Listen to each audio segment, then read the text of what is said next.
Hi, this is Sonia from An Enthusiastic Reader. I usually do videos about the books I'm reading or the books I'd like to read, but today I'm doing a video that is a tribute to a project that my husband and I started in 2017. That summer I thought maybe we could watch all of Tom Hanks's movies without realizing the scope of how many movies there were. So we decided to start the project and that we would only start watching the live action movies. But any live action movie in chronological order, we put it on our queue, and that was to be our summer. It ended up taking 18 months to watch all the movies, and I wasn't exactly sure how to talk about them, but I've come up with some categories, and of course I'm going to start off with the very worst first, just get that out of the way. And the worst movie that I saw in the Tom Hanks project was Bachelor Party. I found this movie to be juvenile, obviously, misogynistic, racist, poorly lit, and poorly shot. I think if anyone watched it now, they'd see how dated and just ridiculous it is. Not a great start for Tom Hanks, but I guess he did okay in the end, right? The next category I have is the merely awful. These are movies that all fit into the ill-conceived movie, not well acted, not particularly well written, maybe too manic for me, but in general, just movies I will never watch again, and they include Every Time We Say Goodbye, The Burbs, The Bonfire of the Vanities, Joe versus the Volcano, The Money Pit, and then later on in his career, so it wasn't an early movie, but it was still terrible, The Lady Killers, which is a Coen Brothers movie. I usually like Coen Brothers projects for the most part, but this movie was just downright terrible.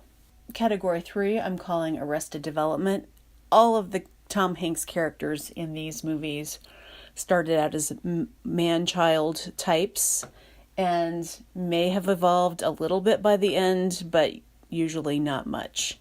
And those movies are The Man with One Red Shoe, Nothing in Common, which was the father-son conflict movie with Jackie Gleason, Splash, Mermaid Film, Turner and Hooch, boy did that dog drool a lot, Volunteers, oh god, that was terrible, and his accent, Tom Hanks's accent, was terrible in that movie.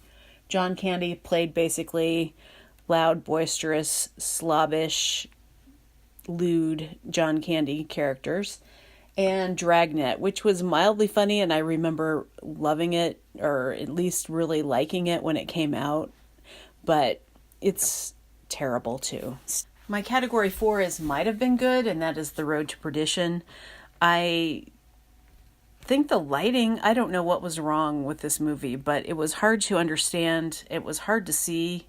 I know there were some cinematic shots in this movie that were good, and the story was kind of interesting, but it never attains the level of a great movie.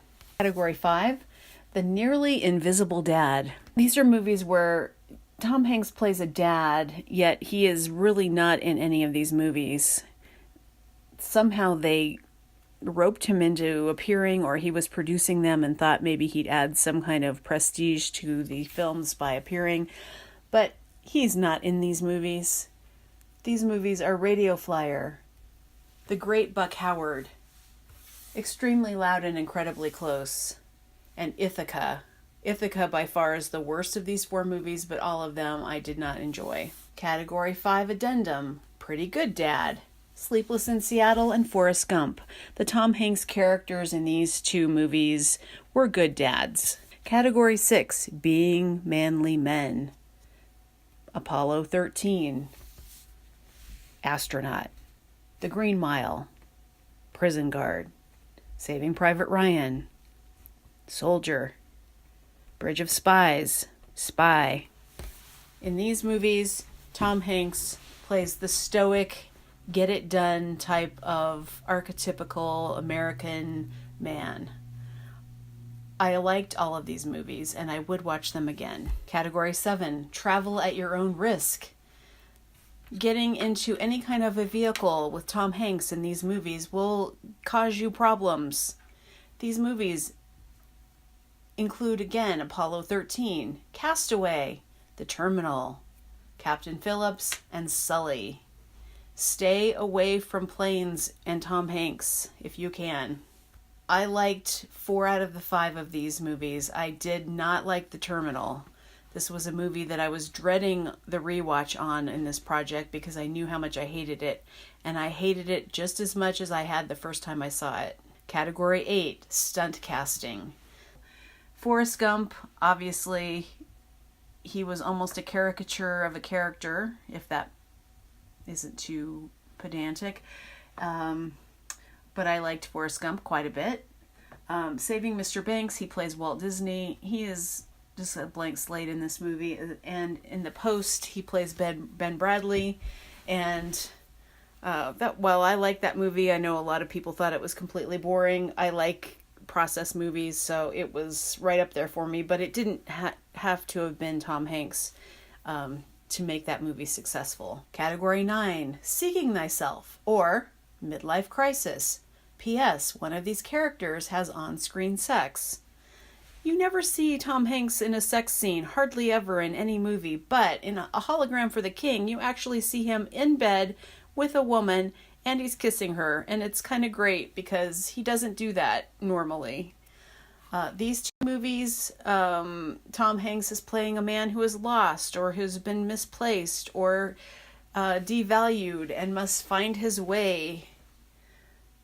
Julia Roberts was not a good chemistry match for Tom Hanks and Larry Crowne. For category 10, we've got Gods of Geopolitics, or Most Vile Villain.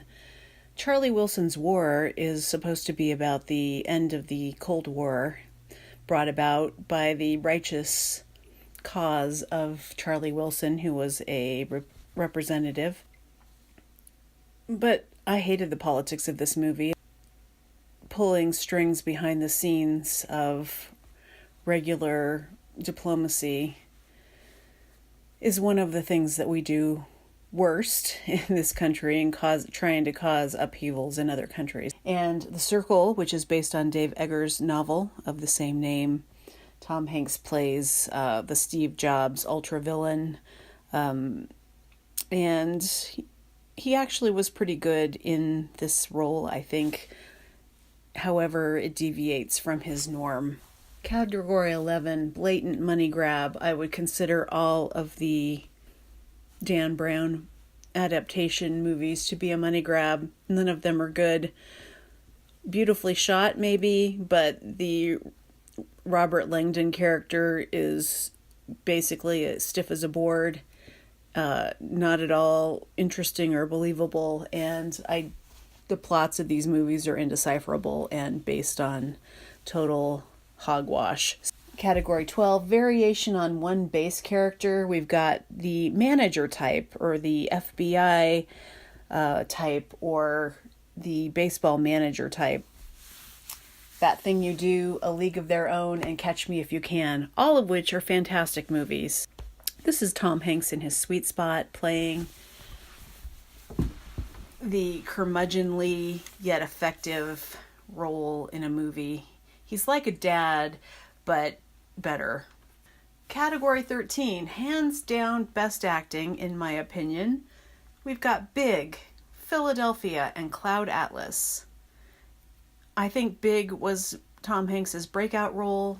I'm not saying anything that's not, completely a new revelation by any means, but seeing the whole chronology of movies, he played such a jerk in most of the movies before Big, and even in some of the movies after Big. But in that movie, he's such a sweet, guileless, best friend, new love, gawky, yet totally lovable character. And in Philadelphia, I don't think that was a perfect movie. I thought Tom Hanks did a great job in that movie. And Cloud Atlas was the movie I was actually dreading the very most out of the entire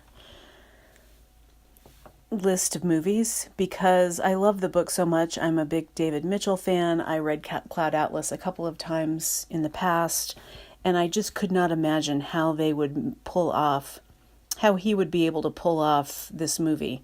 And he did great. All of the roles he played were really interesting and well acted. The Halle Berry roles were great. Hugh Grant was fantastic in this movie, and Jim Broadbent. So kudos to the entire team who put that movie together, because it was a very faithful and interesting and fun adaptation of a fantastic novel. All right, here we come to my husband's top 3 favorite Tom Hanks movies. He told me to say that he loves, most of all, Forrest Gump, Castaway, and Captain Phillips.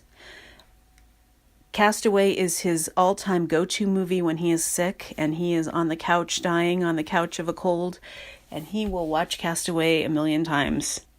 And finally, we come to my favorite top 3 movies of all time for Tom Hanks, and I will also put Castaway in my top 3. I hate the ending of Castaway, but in general, the rest of the movie, when he is a castaway, and he's been cast away, I think his performance is strong, full of emotion, pathos. I loved Wilson, the volleyball. I hated it when he gets his tooth knocked out on purpose with an ice skate. What a great movie. Ending, really dumb. Also, I feel like we got cheated out of the rescue scene. He sees that great big shipper coming up on his little raft, and Wilson's long gone. And I wanted to see, hey, I've been lost for several years, but we never got to get that satisfaction. Also, I would have liked to have seen the Helen Hunt character be told that he was found. So again, cheated again, but it's still in my top 3. Cloud Atlas also makes the top 3 for reasons I said in the previous section. It was a really well done movie of a really great book. And finally, You've Got Mail, one of my all-time favorite movies, not just in the Tom Hanks category, but in my all-time favorite movie category. And I know it's sappy, I know it's sentimental, I know it's very retrograde, and you've got the modem sounds of AOL and the whole thing. It seemed like a commercial for AOL and Barnes & Noble in a sense, but there's just something about the romance between Meg Ryan and Tom Hanks that grabs me every time, and call me a sap if you must, but that's how I feel. You might be asking why we did the project, and is there any overarching conclusion I've come from watching all these movies? First of all, we would have not have finished this whole project if Chris had not been a cheerleader for perseverance. Many times I would have bailed on individual movies that I was hating or on the whole project, but he was all in and would say that we were doing it for the journey, for bragging rights, not because every moment was fun. And because we are suffering from the weight of the news, this was a collaboration we chose to do because we both, in general, really like Tom Hanks movies. Would I ever pick one actor and then watch every movie they made again? Probably not. But if I did, it would have to be someone with better films overall, maybe Meryl Streep or Paul Newman. Tom Hanks is, as far as we know, a wonderful person himself, a sometimes good actor, and invested in making movies for general audiences. His movies are very white. His movies are very centered on men. They almost always focus on white culture, often nostalgia, and overly simple visages of our past. They are not especially challenging or calls for change. So I watched them with that fact in mind. Some of the movies he was in or made I will never see again. But we'll still watch some of the favorites, and most likely most of his new movies, as long as movies are still being made. It can't be an all Hanks diet, though. Just one taken in moderation. Most of all, I'm glad we did it because we did it together. Even through the low points, even when I wanted to quit, even when it took weeks between movies because we were dreading what was coming next. We did it together, and we'll always have that.